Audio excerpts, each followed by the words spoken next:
Hello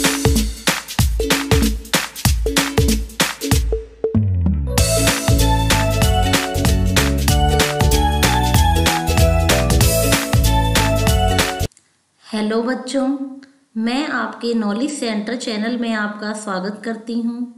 आज मैं आपको आपकी उत्कर्ष हिंदी पाठमाला का पाठ 18 हसोड़ पढ़ाने जा रही हूँ। पाठ को पढ़ाने से पहले मैं आपसे यह कहना चाहूँगी, जिसने भी अभी तक मेरे चैनल को सब्सक्राइब नहीं किया, इसे लाइक करें, ज़्यादा से ज़्यादा अपने फ्रेंड्स को शेयर करें और सब्सक्राइब करें। आप मेरे वीडियो को अंत तक देखें, जिससे कि पाठ आपके अच्छी तरह से समझ में आए। अब मैं पाठ को पढ़ाना शुरू करती हूँ। आप जानते ही हैं, हंसना जरूरी है, इससे स्वास्थ्य ठीक रहता है, दिल दिमाग प्रसन्न रहता है। आदमी कई कारणों से हंसता है, खुशी में तो सभी हंसते हैं, कोई कोई दुख में भी हंसता है। कभी कोई संकट सामने देखकर भी हंसी आ जाती है, खासकर जब संकट हमारी कल्पना से बहुत छोटा हो। कोई कोई झेप मिटाने के लिए, शर्म छिपाने के लिए भी हंसता है। किसी का स्वभाव ही हंसने का होता है, तो कोई सूरत से हंसमुख दिखाई देता है। अब मैं पढ़ती हूँ पाठ प्रवेश। इस पाठ के नायक का मामला कुछ अलग है। यह हमेशा हंसता है, लेकिन कभी अपने लिए नहीं हंसता, अपनी बातों पर नहीं हंसता, अपनी ओर से किसी बात पर प्रतिक्रिया देने के लिए नहीं हंसता। कह सकते हैं, इसे पता ही नहीं कि कब हंसना चाहिए और कब नहीं। यह एक तरह से हंसना भूल चुका है, फिर भी यह हमेशा हंसता है, हमेशा हंसने के लिए उपलब्ध रहता है, और हंसी ही इसके जीवन की सबसे बड़ी पूंजी है। जब कोई मुझसे यह सवाल करता है कि मेरा धंधा क्या है, तो मुझे बड़ी शर्मिंदगी होती है। मैं शर्म से लाल हो उठता हूँ और हकला जाता हूँ। हंसोड़ का अर्थ होता है हंसाने वाला। शर्मिंदगी का अर्थ होता है लज्जित होना। हकलाना का अर्थ होता है रुक रुक कर बोलना। लेखक कहता है कि जब कोई मुझसे यह सवाल करता है कि मैं क्या काम करता हूँ, मेरा धंधा क्या है, तो मैं अपने आप को बड़ा लज्जित महसूस करता हूँ। मैं शर्म से लाल हो जाता हूँ और रुक रुक कर बोलने लगता हूँ, जबकि लोग मुझे एक सधे हुए आदमी के रूप में जानते हैं। मुझे उन लोगों से जलन होती है जो कह सकते हैं कि मैं राजगीर हूँ। राजगीर का अर्थ होता है घर बनाने का काम करने वाला व्यक्ति। कहता है कि मुझे नाइयों, मुनीमों और लेखकों से जलन होती है कि वे कितनी आसानी से बता सकते हैं कि वह यह है, क्योंकि ये सारे धंधे अपने बारे में स्वयं बोलते हैं और उनके लिए लंबी चौड़ी सफाई की जरूरत नहीं पड़ती, जबकि मुझे ऐसे सवालों का जवाब देना पड़ता है। मैं हंसोड़ हूँ। वह कहता है कि मैं सबको हंसाने वाला हूँ। इस तरह की बात स्वीकार करने पर एक दूसरी तरह की बात स्वीकार करनी होती है, क्योंकि मुझे एक दूसरे सवाल, क्या आप इसी से अपनी रोजी कमाते हैं? वह कहता है कि जब कोई मुझसे यह सवाल करता है कि क्या आप इसी से अपनी रोजी कमाते हैं, इसका जवाब सच्चाई के साथ हाँ में देना होता है। मैं सचमुच अपनी हंसी से ही अपनी रोजी रोटी चलाता हूँ, और वह भी अच्छे ढंग से, क्योंकि व्यावसायिक दृष्टि से मेरी हंसी की बहुत मांग है। वह कहता है कि मैं सचमुच अपनी हंसी से ही अपनी रोजी रोटी चलाता हूँ, वही मेरी कमाई का साधन है, और वह भी अच्छे ढंग से, अच्छी प्रकार से, क्योंकि व्यवसाय की दृष्टि से मेरी हंसी की बहुत मांग है कि मेरी हंसी को सब लोग बहुत पसंद करते हैं। मैं अच्छा हंसाने वाला हूँ। कहता है कि मैं अच्छा हंसोड़ हूँ, मैं सबको अच्छे से हंसाने वाला हूँ, अनुभवी हंसाने वाला हूँ। कोई और मेरे जितना अच्छा नहीं हंसता। किसी और का मेरी कला की बारीकियों पर इतना अधिकार नहीं है। एक लंबे अरसे तक तो उबाऊ सफाइयों से बचने के लिए मैं अपने आप को अभिनेता कहता रहा, लेकिन स्वांग और संवाद के क्षेत्र में मेरी प्रतिभा इतनी सीमित है कि मुझे यह खिताब सच्चाई से बहुत परे लगा। खिताब का अर्थ होता है उपाधि।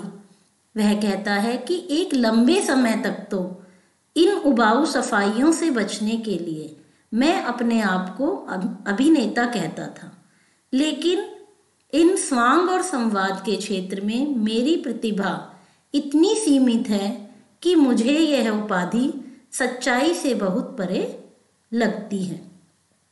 मुझे सच्चाई से प्यार है और सच्चाई यह है कि मैं एक हंसोड़ हूँ, कि मैं सबको हंसाने वाला हूँ। मैं न तो मस्खरा हूँ न हास्य अभिनेता। मैं लोगों को प्रफुल्ल नहीं करता, मैं प्रफुल्लता की तस्वीर पेश करता हूँ। मैं एक रोमी सम्राट की तरह हंसता हूँ या किसी भावुक विद्यार्थी की तरह। मैं 17वीं सदी की हंसी में उतना ही दक्ष हूँ। दक्ष का अर्थ होता है किसी कार्य में पूरी तरह से निपुण होना। वह कहता है कि मैं हंसी में उतना ही कुशल हूँ जितना 19वीं सदी की हंसी में। और जब मौका पड़ता है, जब मुझे अवसर मिलता है, तो मैं तमाम सदियों, समाज के तमाम तबकों का अर्थ होता है व्यक्तियों का वर्ग या समूह, मैं समाज के सभी उम्र के व्यक्तियों के समूह की तरह सभी उम्रों की हंसी भी हंस देता हूँ। यह तो बस एक हुनर है जो मैंने सीखा हुआ है, जैसे जूतों की मरम्मत करने की काबिलियत होने का हुनर। अपने सीने में मैं अमेरिका की हंसी, अफ्रीका की हंसी, सफ़ेद लाल पीली हंसी संजोए हूँ और मुनासिब शुल्क लेकर, मुनासिब का अर्थ होता है उचित।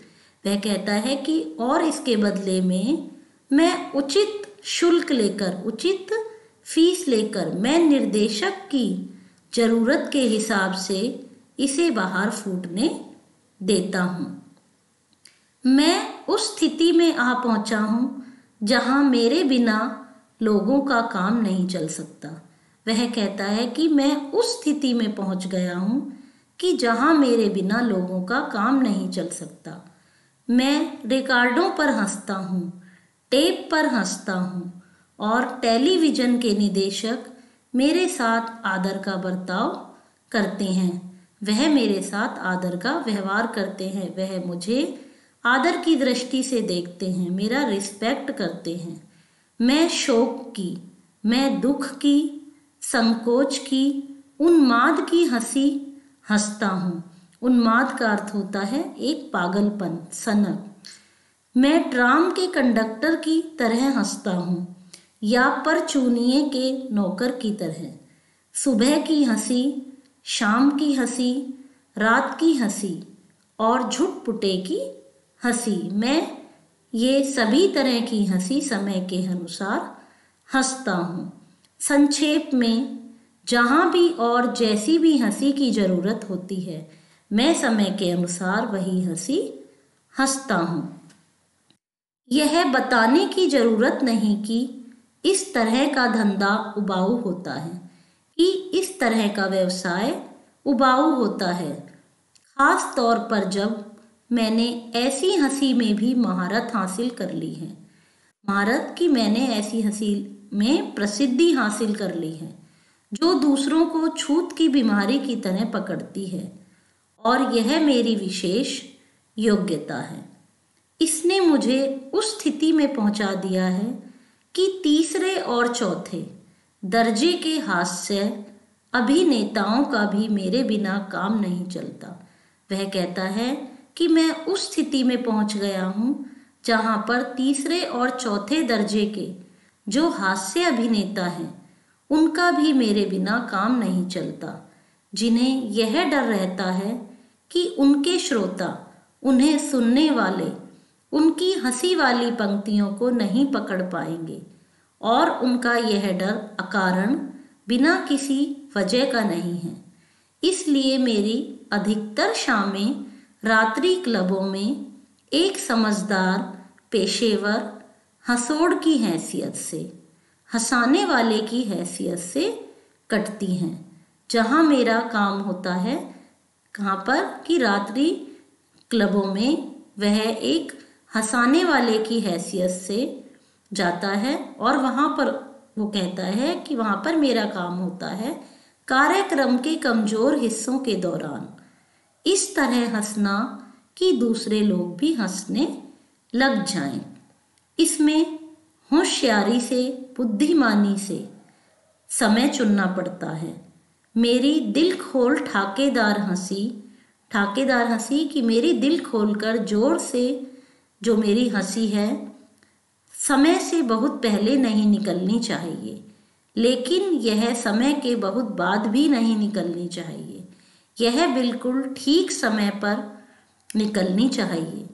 पहले से तय किए गए समय पर मैं हंस पड़ता हूँ। तमाम श्रोता, तमाम सुनने वाले लोग भी मेरे साथ हंस देते हैं, और इस तरह मजाक या हंसी का बिंदु बेकार चला जाने से बच जाता है। लेकिन जहाँ तक मेरी बात है, वह कहता है कि सबको तो मैं हंसाता हूँ, लेकिन जहाँ तक मेरी बात है, मेरे बारे में यदि बात की जाए तो मैं बिल्कुल पस्त हालत में, मैं बिल्कुल हारने वाली हालत में अमानत कक्ष में पहुँचता हूँ। वहाँ जाकर अपना ओवरकोट पहनता हूँ। मैं इस बात से खुश होता हूँ कि चलो आखिर काम के घंटे तो खत्म हुए, काम के घंटे तो समाप्त हुए। घर पर मुझे साधारण रूप से, वह कहता है कि घर पर मुझे साधारण रूप से तार संदेश मेरा इंतजार करते हुए मिलते हैं। आपकी हंसी तुरंत चाहिए। वे कहते हैं कि आपकी हंसी हमें तुरंत चाहिए, और वह रिकॉर्डिंग मंगलवार को होनी चाहिए। और कुछ घंटे बाद मैं किसी बेहद गर्म एक्सप्रेस रेलगाड़ी में अपने भाग्य पर शोक करता बैठा होता हूँ, अपने भाग्य पर दुख करता हुआ बैठा होता हूँ, क्योंकि जब वे घर पहुँचते हैं तो उनके लिए जो तार संदेश है वो उनका इंतजार करते मिलते हैं, और वे कहते हैं कि आपकी हंसी हमें तुरंत चाहिए और यह रिकॉर्डिंग मंगलवार को है। तो वे कहते हैं कि कुछ घंटे बाद मैं किसी बेहद गर्म एक्सप्रेस रेलगाड़ी में अपनी किस्मत पर दुख करता हुआ बैठा होता हूँ बिना मन के। यह मुझे कहने की ज़रूरत नहीं कि जब मैं काम पर नहीं होता या छुट्टी पर होता हूँ। कहते हैं कि जब मैं काम पर नहीं होता, जब मेरी छुट्टी होती है तो मेरा हंसने का मन ही नहीं करता, मुझे हंसने की इच्छा ही नहीं होती। ग्वाले को खुशी होती है जब वह गाय को भूल सकता है, राजगीर को तब जब वह गारे को भूल सकता है, और बढ़इयों के घरों में आमतौर पर ऐसे दरवाजे होते हैं जो काम नहीं करते, या ऐसी दराजें जो मुश्किल से खुलती हैं। हलवाइयों को खट्टे अचार पसंद आते हैं, कसाइयों को बादाम की मिठाई पसंद आती है, और नानवाई को डबल रोटी से ज़्यादा गुलमा या सॉसेज अच्छे लगते हैं। सांडों से लड़ने वाले कबूतर पालने का शौक रखते हैं। मुक्केबाज अपने बच्चों की नाक से खून बहता देखकर पीले पड़ जाते हैं, घबरा जाते हैं। मुझे यह सब बिल्कुल स्वाभाविक लगता है, क्योंकि मैं जब काम पर नहीं होता, जब मेरी छुट्टी होती है तो मैं कभी भी नहीं हंसता। मैं बहुत ही संजीदा व्यक्ति हूँ। वह कहते हैं कि मैं बड़ा ही गंभीर व्यक्ति हूँ, और लोग मुझे शायद सही ही निराशावादी मानते हैं। वे कहते हैं शादी के पहले सालों में, जब शादी मेरी नई नई शादी हुई थी, बोलते हैं तब मेरी पत्नी अक्सर मुझसे कहती थी हंसो भी कि तुम हंसो, लेकिन अब यह महसूस करने लग गई है, अब उसे भी यह लगने लग गया है कि मैं उसकी यह इच्छा पूरी नहीं कर सकता। मैं तब खुश होता हूँ जब मैं अपने चेहरे की तनावग्रस्त मांसपेशियों को, अपनी त्रस्त अंतरात्मा को अत्यंत गंभीरता में ढीला छोड़ सकता हूँ। दरअसल दूसरों की हंसी से मुझे उलझन होती है, क्योंकि इससे मुझे अपने धंधे की याद हो जाती है। इसलिए हमारा वैवाहिक जीवन खामोश शांत किस्म का है, क्योंकि मेरी पत्नी भी हंसना भूल चुकी है। कहते हैं कि इसलिए हमारा वैवाहिक जीवन एकदम शांत है, क्योंकि मुझे देखकर मेरी पत्नी भी हंसना भूल चुकी है। कभी कभार, कभी कभी मैं उसे मुस्कुराते हुए पाता हूँ और फिर मैं भी मुस्कुरा देता हूँ। हम धीमी आवाज़ में बातें करते हैं। वे कहते हैं कि हम एकदम धीरे धीरे बातें करते हैं, धीमी आवाज़ में, क्योंकि मुझे रात्रि क्लबों के शोर से चिढ़ है। उस शोर से चिढ़ है जो कभी कभी रिकॉर्डिंग स्टूडियो में भरा होता है। जो लोग मुझे नहीं जानते वे सोचते हैं कि मैं कम बोलने वाला व्यक्ति हूँ। शायद मैं हूँ भी, क्योंकि मुझे अक्सर ही हंसने के लिए अपना मुंह खोलना पड़ता है। बच्चों, अब मैं इस पाठ को समाप्त करती हूँ। आशा करती हूँ आपको यह वीडियो पसंद आया होगा। धन्यवाद।